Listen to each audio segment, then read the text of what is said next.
So we're beginning the holiday season festivities, and we're remembering the birth of Christ with a program of music today, and it looks like we'll all be contributing with our musical talents. Last year, some of you remember that Doug Wolverd shared a Christmas memory. It was about his mother's kitchen and how she baked all these wonderful cookies for the whole neighborhood. And then Doug and his brothers had to get in the car and they had to travel and around the neighborhood and deliver the cookies. And at the same time, they had to make very polite conversation with the elderly. So I think all of us have memories and thoughts and stories and comings and goings of preparing for and enjoying the holiday season that we can share. Sometimes they give us a laugh and sometimes they give us a tear. I have a father story which occurred each year in our house, and it related to the decorating of a Christmas tree. We had two trees. We had an indoor tree and an outdoor tree, but it was actually just one tree. My father was a very competitive person. He was always striving to do his best. So when it came to decorating the tree, he took over. All of the sparkly, beautiful newer ornaments went to the side of the tree next to the living room window that faced the street. That was the outdoor tree. So the neighbors, of course, had to stop and admire it, while my sister and I were left to view, the sort of less showy, older ornaments that faced our living room, or shall we say, the parlor. Each time my father hung the ornament, he'd step outside, he'd check out how it looked, and then he would walk up and down the street, this is a true story, and look at all the other trees to see. And then he would come back in the house and he would reposition some ornaments to make sure that they faced the outside. So after school, my sister and I, we would hurry home and switch the ornaments to the indoor tree. And my father, with his Martha Stewart eye, would come home, and when he's walking down the street and he'd stop by our house, he immediately detected that something was askew. So then he switched them to the outdoor tree. And this scenario went on for several days when finally my father came home and he wondered why my sister and I were sitting on the side, outside on our porch. We were bundled in our winter coats and we were looking at our Christmas tree, the sparkly ornaments. And then my father finally decided, he came to some agreement, and he gave in and he switched a few of the ornaments from the outdoor tree to the indoor tree. I think my mother had a little intervention there, I'm not sure, because we had a very bad cold the next day. My sister did anyway. So I think about that when I decorate my own tree, and so sometimes I tend to put the showy ornaments on the indoor tree. Well, maybe I put them on the outdoor tree, or I just mix them up. But it's just kind of a fun memory, and I'm sure many of you have them. There's one memory that I really do miss a lot, and that was not being able to go to my nursing units at Loyola on Christmas Day and spend time with the patients and their families and my staff. I think I went to work just about every Christmas when I was staff and when I was administrator. And I just felt good about December 25th. I liked that day because the hospital sort of slowed down. It seemed to slow its pace. And I always had this feeling that nothing bad was really going to happen. And I always reminded myself that a higher power was watching over the patients on that day. So those are my two Christmas memories. I have two announcements today that Kim asked me to mention. Would you please try to park in the designated spaces that we have for Hope, those 12 spaces by the Versandal building. Kim has plenty of HASP tags, so if you need an additional tag, you can get it for your car. But she asked, we're trying to be really good stewards of those parking spaces which were granted to us, so if you could please do that, we'd appreciate it. Kim also says that our curriculum is going to be going out next week, I think on Monday, so that should be exciting. I know the committees have been working really hard. I want to ask one thing, and that's maybe something that you could do or think about over the holidays, and maybe consider submitting a story for our HAS review. I know writing can be painful, especially if your work is rejected by publishers. A few weeks ago, I went to a seminar at HAS. It was a writing seminar, and there were two Hope graduates who had just recently published, and the students were asking them, how does it feel when you send it to a publisher? What happens? And how many publishers did you send your book to before it was selected? And one of the authors said 250 publishers. I didn't know there were that many, but a friend of mine whose son publishes said, yes, it's true, and there are more than that. So I want to assure you that if you write for the HASP Review, and I have it on good note from some of the editors, that you will not be rejected. So you just have to submit.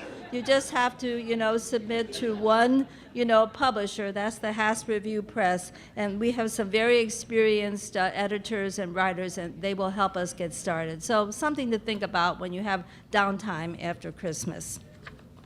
So today we have a number of guests and new members, and I'd like Betty Voskuil to come up and introduce them. And Betty, I think we're just at the right angle, so you can slip right in there. Yeah. We have a wonderful stool here. It sure helps. We have several guests today, and some of them are second-timers. So you don't have to stand up, but we want you to be sure that you know that you're really welcome, and we're happy you're back here for a second time. But our first-timers today are Jane Copping. Oh, do you want to? Okay, hi. Jane is right here. That's terrific. Betty Clear. Do you want to stand, Betty? Great. Then we can all see you. Carola Detmar.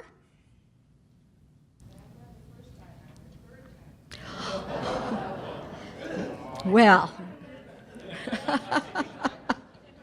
happy to have you. Russell Dykstra.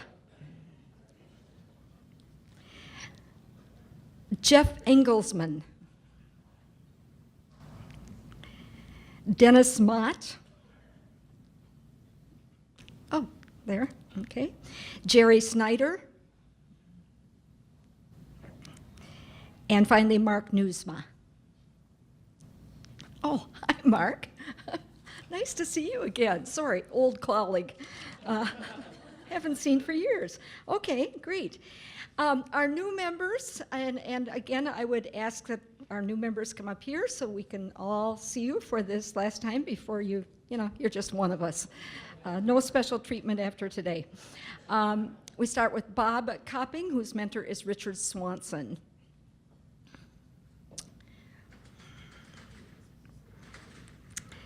Carol Dirksey, whose mentor is Sandy Bowler. You can come up too, Sandy, if you'd like. Frances Hackney, whose mentor is Rick Bosch.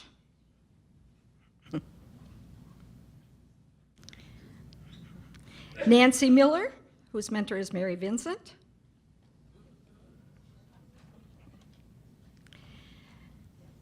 Geraldine Tucker, whose mentor is Donald Bogley. Royce Winans, whose mentor is Kathy Beals. And I have it on good authority, Kathy got in the wee hours of this morning from Guatemala. So she's lucky she's standing, but we know she'd stand anyway. Barbara Zachman, whose mentors are Dave and Jane Pearson. And Lee Zachman. Same mentors. Surprise, surprise. Let's give them all a welcome. Thank you.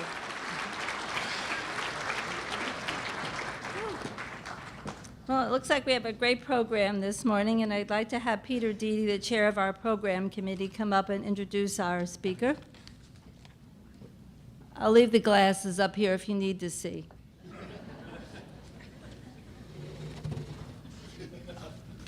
Move the platform. Good morning, everybody. And we're glad to see it was rain rather than snow. It would have been quite significant otherwise. So we are hopefully going to combine a HASP tradition of information education along with the spirit of sharing the Christmas season with you. We are honored to have Dr. Brad Richmond with us today, who's taking time out from his busy schedule to join us. His name is synonymous with the Vespers at Hope College. And he'll give you more background, but hopefully you all know Vespers has been going on for over 70 years at Hope College, starting off with just one service with 500 people. Today it's standing room only, 4 services a year. Do I have to start singing now? Wow, power. Gah! Yeah. Okay, I won't do it again, I promise. But trust me, you don't want me to sing.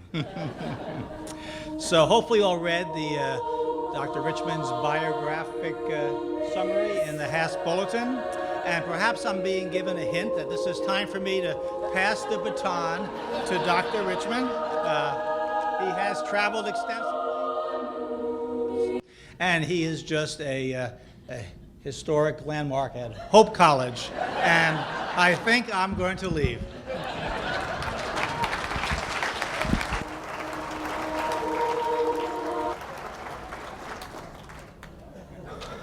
Can you hear me? That reminds me of, I think President Obama was speaking at the Paris Peace Conference the other day and went long, and they kept beeping him because leaders were allowed something like 3 minutes, and he was going on. And so beeps were going on every once in a while. So that was my way of butting in. I think we said something like, okay, 15 seconds, and no, I apologize for that. And I missed the entirety of the introduction because I was so embarrassed about the music going on and off. So I apologize for that as well. So if I'm redundant here and speaking about Vespers in any way, sorry. But my job here this morning in a fairly brief period of time is two parts as I've defined it. I'm going to talk a little bit about the history of Christmas Vespers, and then I'm going to play some carols for you, and you have some sheets on your table with the words attached to them, and we're going to talk a little bit about the music and the art associated with the birth of Christ. But Christmas Vespers has been going on since 1941, and this year is its 75th iteration. I have not been around for all of them. I've been here as much as I may look the part, especially at the end of the weekend.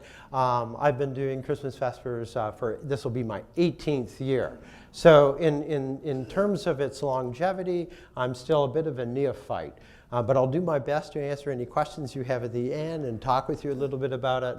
I consider Vespers and have considered Christmas Vespers since the moment I arrived at Hope to be my primary responsibility, my fundamental sort of, it's a chunk of the ethos of my relationship with the college. Partly because whenever you take over a tradition that's been going on a long time and is special as Vespers and is important to so many people as Vespers, you take that very seriously. And let me look around the room and let's see if we can make a bit of a statement here. Please stand if you've ever participated in a Vespers service. All right. Now, please stay standing, and now please stand if you've ever attended a Vespers service.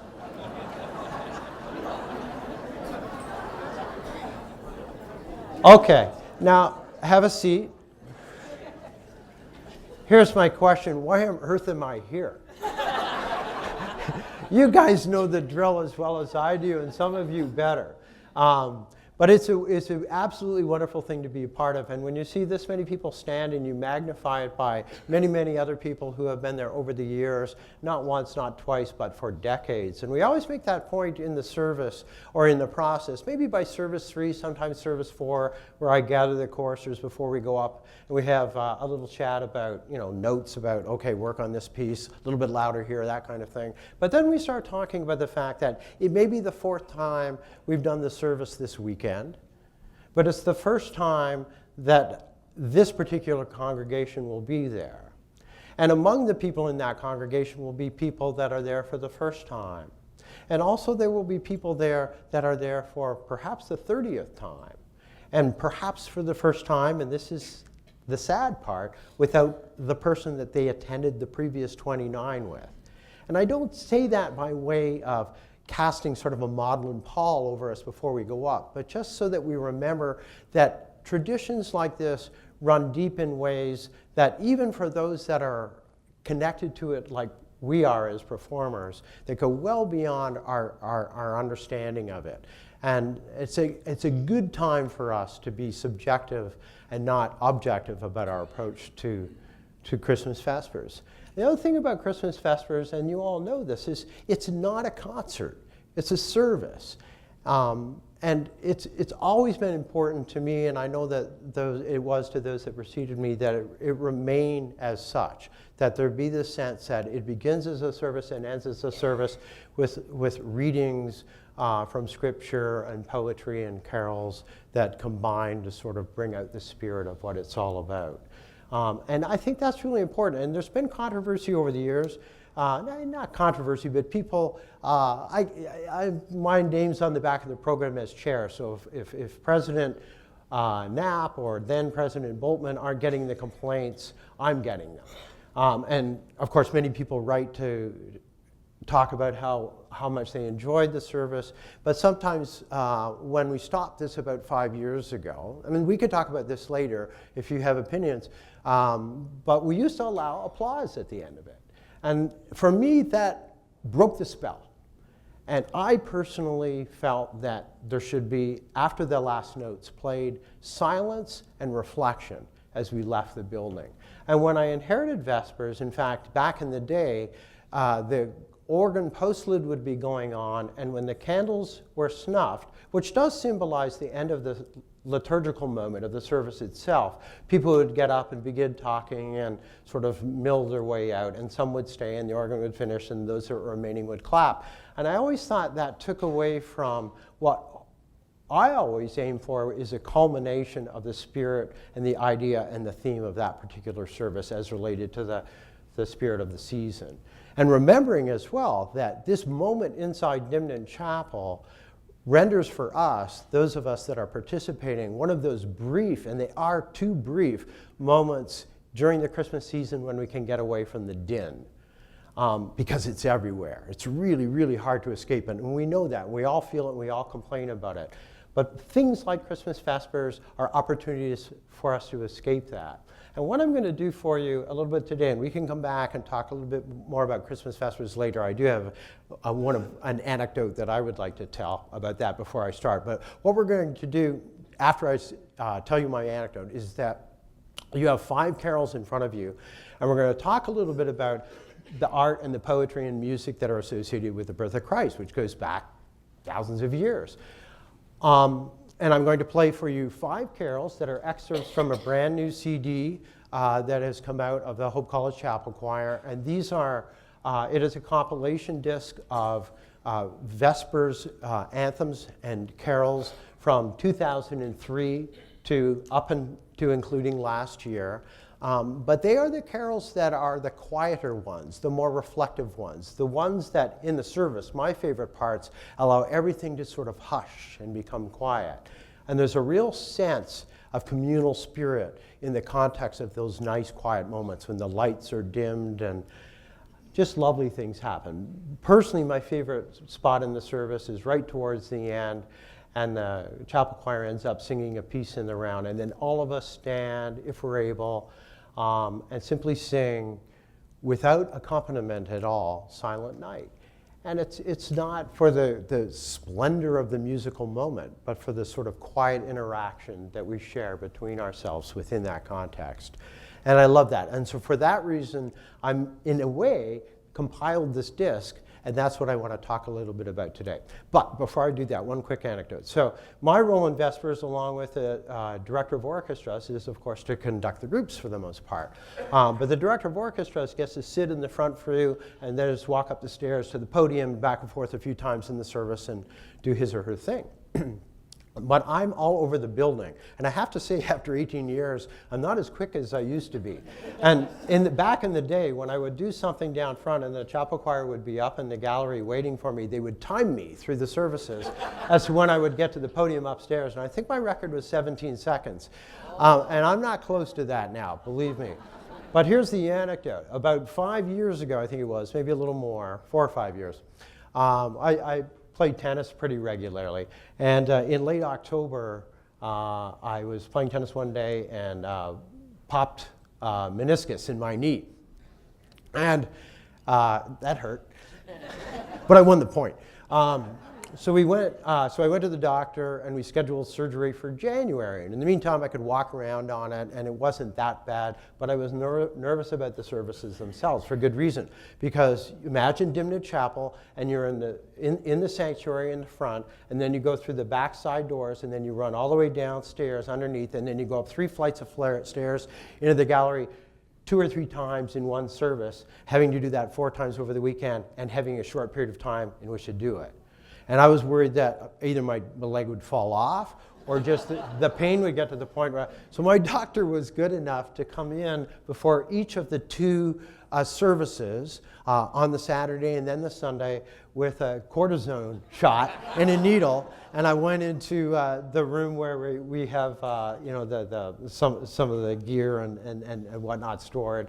And so he got out this big needle and just right through my knee, and yay! And then I'm running up and down and flitting all over the place. And about 2 hours later, tears are coming down. But anyway, so that's an example of what life is like for us behind the scenes. And we have a number of people in here that have performed as students in Vespers in the past and do perform presently, because we have a great community contingent in college chorus, which didn't, when I came here, used to meet in the afternoons twice a week, and I decided to move it to the evening so that we can include more people from the faculty, but also people from the town into the process. And that's been really, really great for us. And I'm looking at them around and thinking, you should be practicing your music. Anyway, we're going to play a little music for you. It's 10 to 10 now. I think I've got about a half hour to do this. So in front of you, you have these and share, please. I didn't kill enough trees to print for all of you. And I'm going to read because it keeps me, if I read from my notes, I won't go long. And I need to give you time to talk back at me. It is an understatement to say that there was a rich history of music and art associated with Christmas. Recently, as I said, we produced a chapel choir CD that includes pieces from Vesper services between 2003 and 2013. The works on this recording are mostly quiet and reflective, evoking the beauty and mystery surrounding Christ's birth. Today we will examine 5 carols from 5 different reference points, or you might call them subgenres: mystery, Mary, lullaby, cross-cultural, metaphor. We begin with mystery. There are hundreds, perhaps thousands, of settings of the text O Magnum Mysterium. We will be presenting one from the 16th century at this Vespers this weekend by Cristobal Morales. But the one I'm going to play for you now is a fairly modern carol or setting of the text, and it's set for women's voices. And I want you to think musically as you're reading these texts. What is the composer doing to draw in oral picture the sense of what the words are all about? So we can think musically in terms of it. Is it louder? Is it softer? Is it higher? Is it lower? Is the melody pretty? Is the melody hidden? Is there counterpoint? Many voices moving contrary and together at once? What's going on? Think about that. We won't have time to chat about each one, but if you want to take a note and ask questions about it after, please, let's do that. So the first one, O Magnum Mysterium, and let's see if I can get this right and actually play it this time, because it's supposed to be, and that should do that.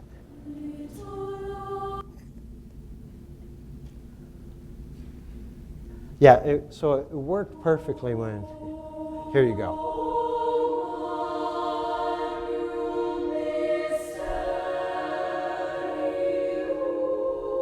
Is that loud enough?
So the next one, which I've already given you a preview of because I haven't figured out how to work the machine yet, we move to Mary. So it's not that these things aren't intertwined. There are references to Mary in those carols which are mysterious. There are references to the King Jesus in those carols which refer to him as a tiny newborn in a lullaby. But there are carols, and I think this is by design, where the composers and the poets are moved to bring to life and to characterize one aspect of the really interesting woven fabric that is the story of the birth of Christ.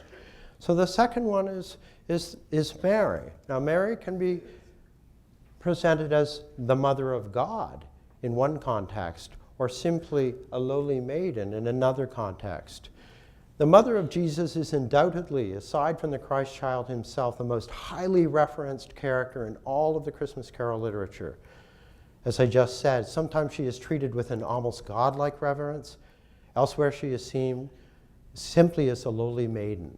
Clive Sansom's poem, The Shepherd's Carol, is a hymn to Mary from shepherds who have seen the Star of Bethlehem. It is beautifully rendered, I think, in Bob Chilcott's setting. A little story behind this piece, I do a May term in England every once in a while, and on this particular one, maybe 5 or 6 years ago, I had a couple of chapel choir members with me, but they're not all music majors that necessarily go to this. Anyway, we were in Cambridge, and of course we went and heard King's College, Cambridge, the choir there. And I bought 2 of the guys that were along a CD, and I said, okay, here's a CD of Kings doing Christmas carols. You pick one, right, and we'll do it. And so this is the one they picked, this particular carol. And again, the poetry's in front of you. Go ahead and read it while I play it for you, hopefully.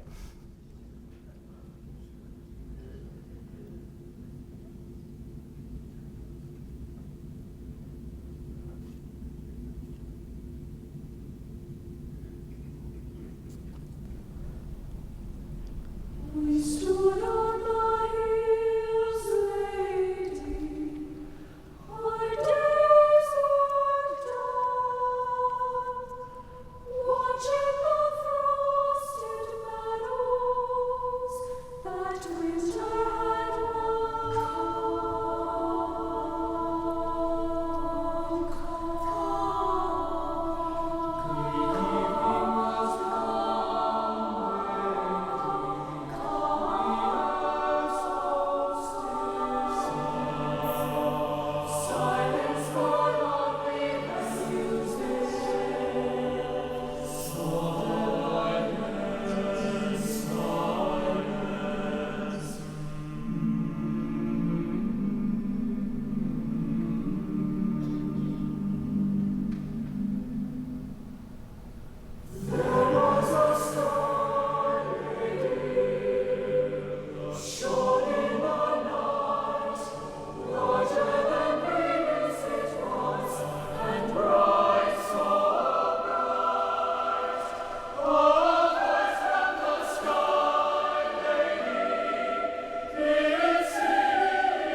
So we have come, lady, our day's work done, our love, our hopes, ourselves, we give to thee,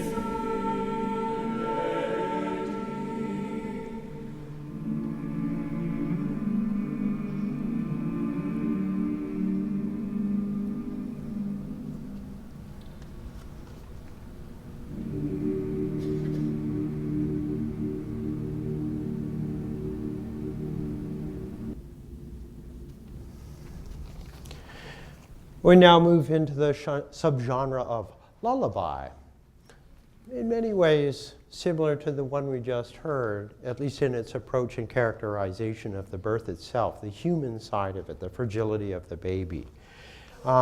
Lullabies, of course, are common to all of us. We sing them to our own kids and we have them into our grandchildren.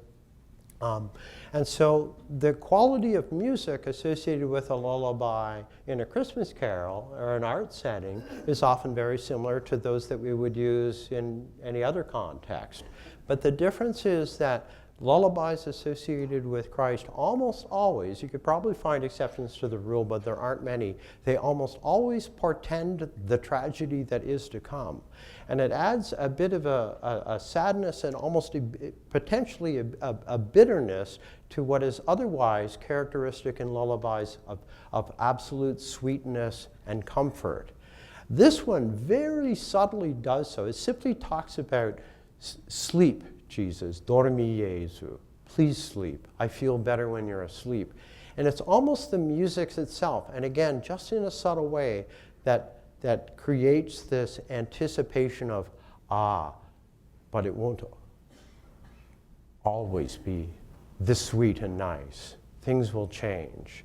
There's just a very subtle touch to it here.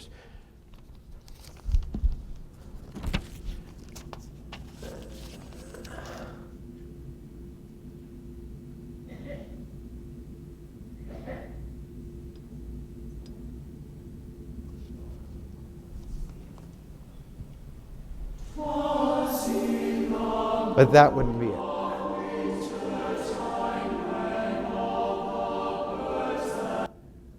Sorry.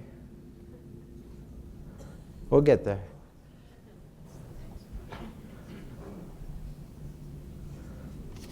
Come on, guy.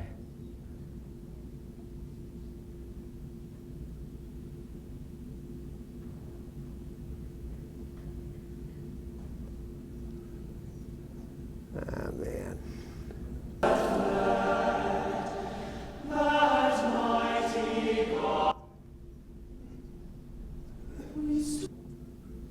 Oh, my dear heart, young Jesus, sweet my cradle in my sweet, and I shall rock thee. Sorry, guys. Lullaby, but wrong track.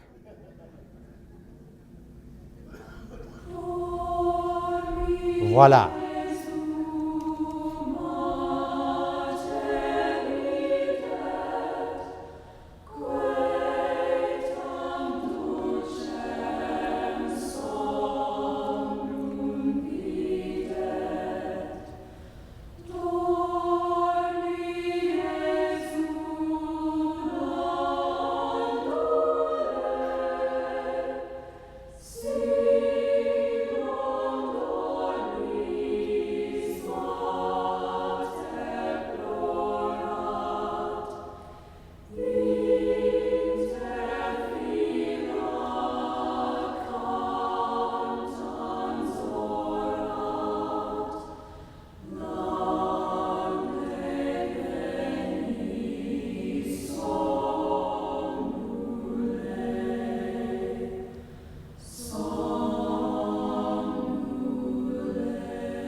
It's subtle, but you can hear the gentle rocking. It's in 3.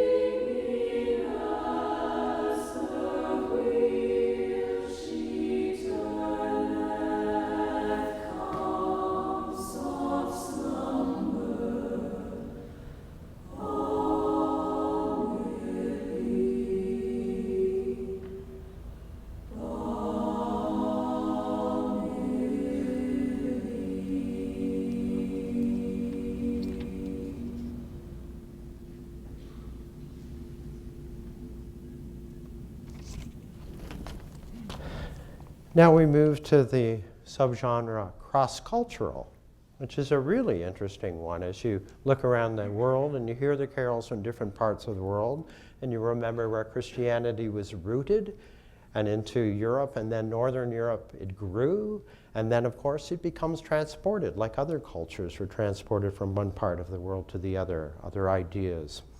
From very early on in European forays into North America, clergy traveled with explorers with the intention of bringing the Christian God to the natives.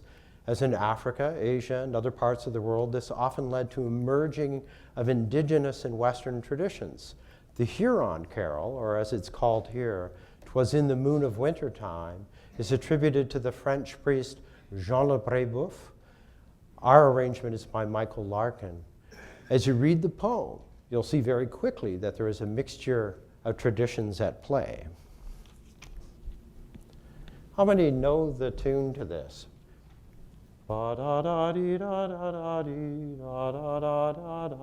It's a very famous tune and gorgeous, gorgeous, pretty tune.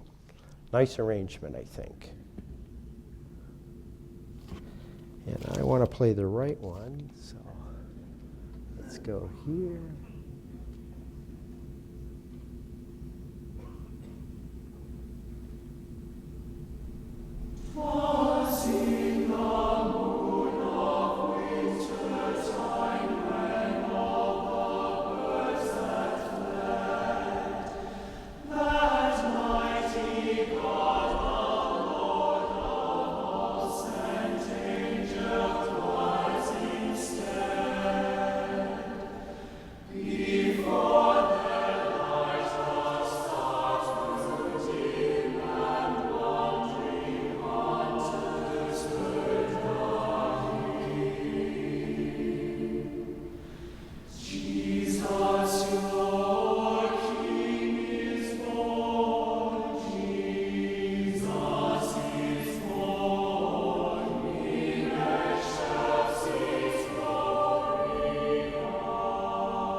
Our last category, the most esoteric, I guess, metaphor. Ideas suggesting the idea or words suggesting through their imagery ideas and characteristics of Christmas and Christ. So, for example, Prince of Peace, he is the way. Christ is the light of the world. Without light there is darkness, and in darkness we will never find our way. It's not surprising that the idea of light is so strongly associated with the coming of Christ. Our next poem, so short but so evocative, comes brilliantly to life in Eric Whittaker's carol Lux Arumque.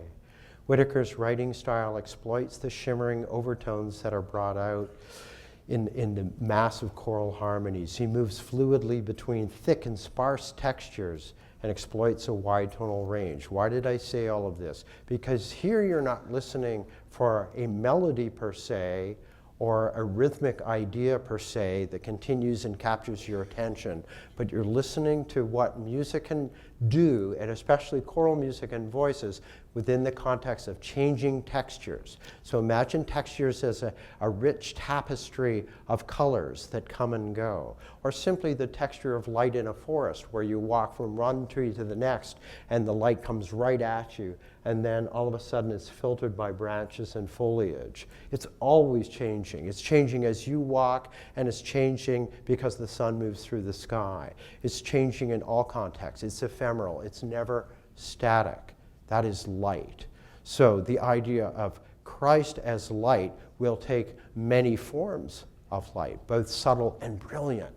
And I think that's what Whittaker is after in his style of writing, and especially with this piece. So as you listen to it and you look at the poem, I want you to imagine, if you can, images of light, experiences you've had with light, beautiful sunsets, whatever. Foreboding light as well, because again, in all of the Christ stories, in all of the carols associated with the birth of Christ, there is subtle portents for that which is to come.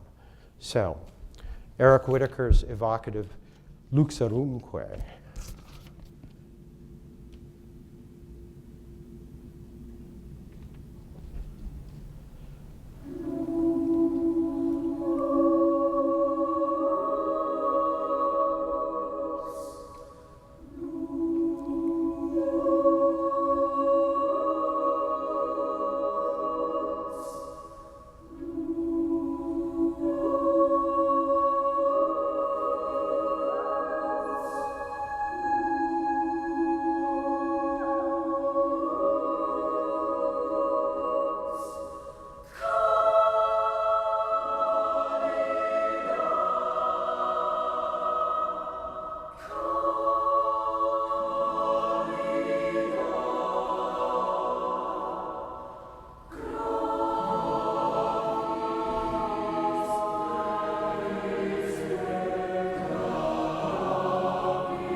So there you have it, sort of one aspect of Christmas Vespers summed up in these 5 pieces and in this new chapel choir CD.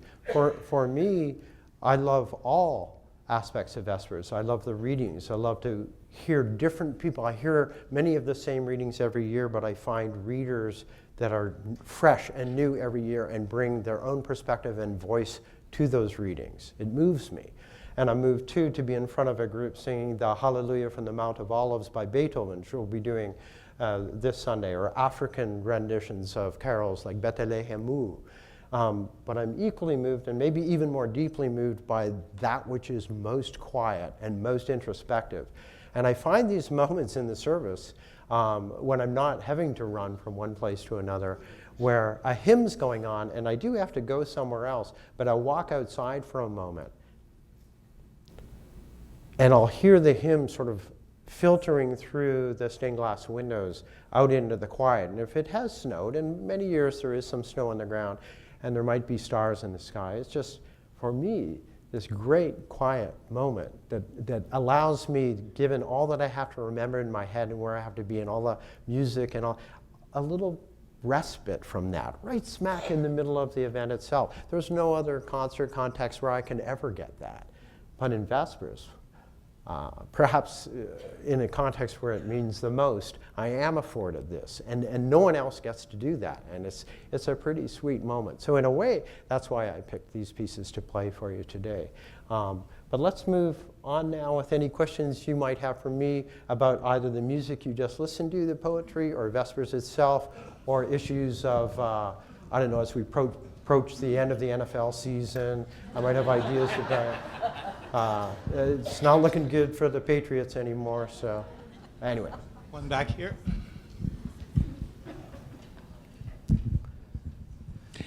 I'd like to know when you begin rehearsals with students for Christmas Vespers. Also, when do you start rehearsing in Dimnit Chapel? Dress rehearsals, whatever you want to call that.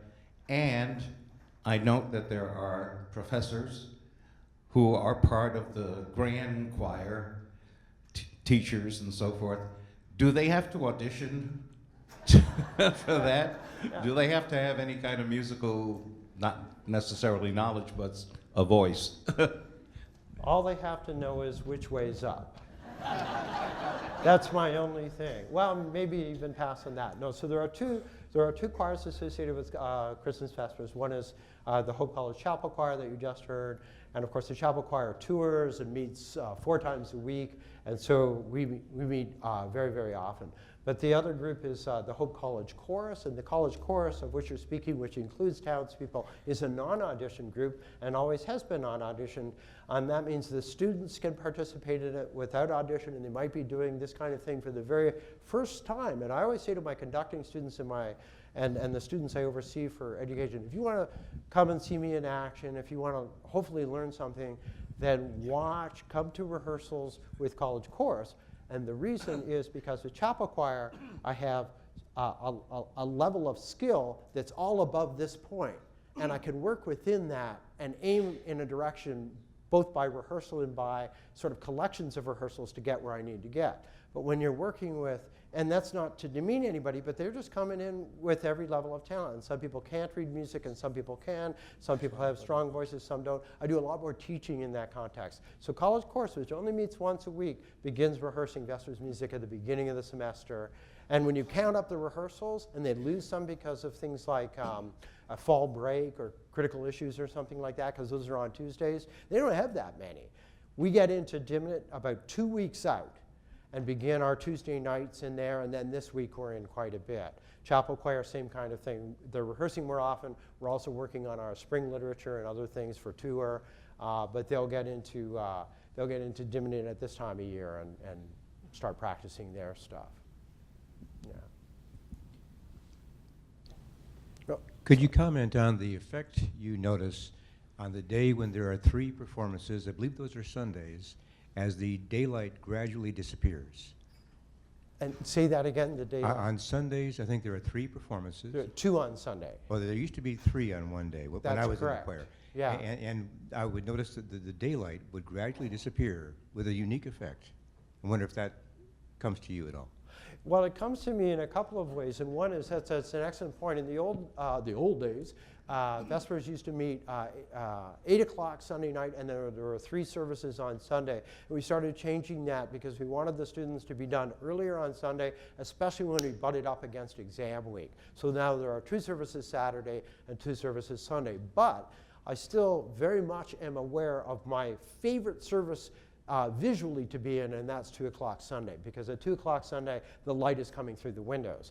And just a quick anecdote about that, you see the television broadcast. It's being broadcast for television this year. We do pre-records on Sunday morning of close-ups, and then they film only 1 live service. They practice in the others, but they only film 1 live service, and that's 2 o'clock Sunday. They can't incorporate the other services. Why? Because the windows are dark. They can only have bright windows. What happened 2 years ago when we were doing it? The cameras went wonky at the end of the first of the 2 o'clock service, and we lost our And the Child Grew. Now we had another film of And the Child Grew, the practice run from Saturday night, but the windows were dark. So in this age of great technology, it took about an hour, but he was able to sort of colorize the windows of the Saturday night service to look like 2 o'clock Sunday. So it ends up on the CD looking proper. But it completely, like a lot of things with TV, smoke and mirrors. And another thing is that by pre-recording Saturday morning, when we go in to edit the stuff the following week, and I bring the audio stuff that we've worked on in East Lansing, and we make 3 audio versions of that, and I come with the TV one. It's got to be 56 minutes and 56 seconds long, no longer, no shorter. We walk in there, and we start putting this stuff together. We all want to work with the pre-records because it's an empty building, best sound, and the cameras are right up on the kids. But then we have to take 2 o'clock Sunday and somehow mold that together. But if the baton's going in the wrong direction, in the wrong part of the same song, then we can go so far, then I go, oh, show a window, right? And you go, so when you see a window, and it's, oh, that's pretty. That's actually covering up some blot that otherwise we couldn't get. Question? Okay, Brad, thanks for coming. Thanks for the presentation. Who makes the selections as to what pieces are included? You've got a lot of different groups, brass, orchestra, choirs, and so forth. So all of the choral orchestral selections are me, and then the orchestra director selects a couple of pieces for the orchestra to play alone, and I usually have 1 or 2 groups from the gallery perform. This year we have a saxophone quartet, and we have a flute choir with harp, and each of those people select their piece.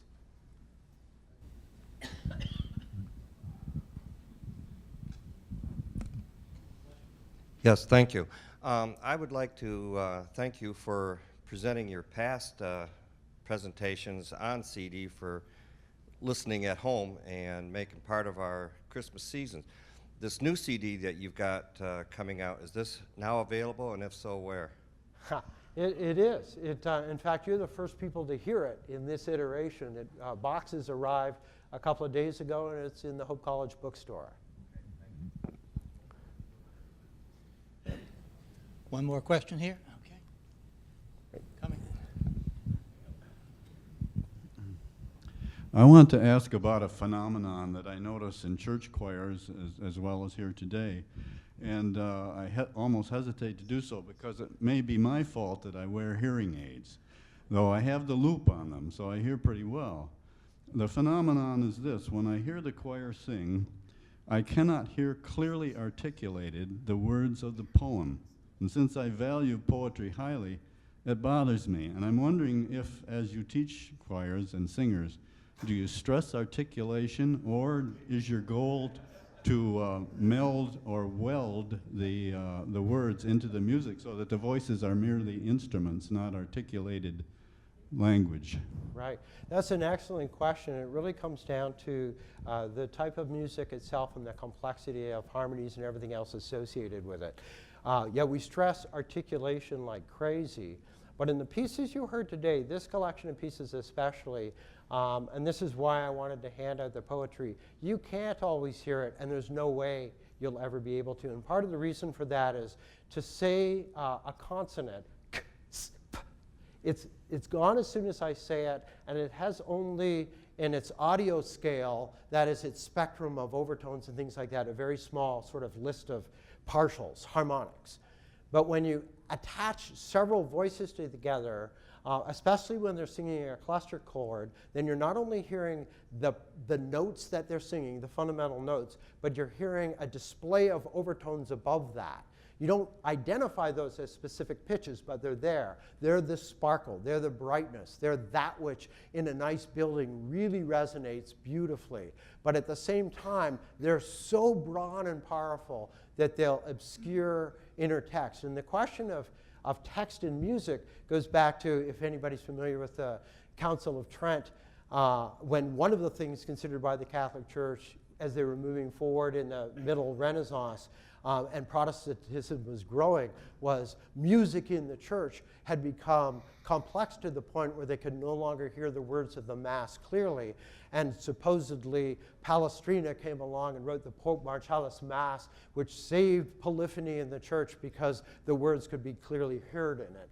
Bit of mythology, except that it's true within the context of that was a concern at the time, and it's still a concern within certain contexts. And really what we're doing here is weighing the art. And it could be that the poets of these particular pieces, while one of them is written by the composer himself, but the poets might take exception to, and have often in the past, with musical renderings of their poetry. So the tension and sort of tension between poetry and rendering within music is something that's always there, and in certain kinds of music harder to solve.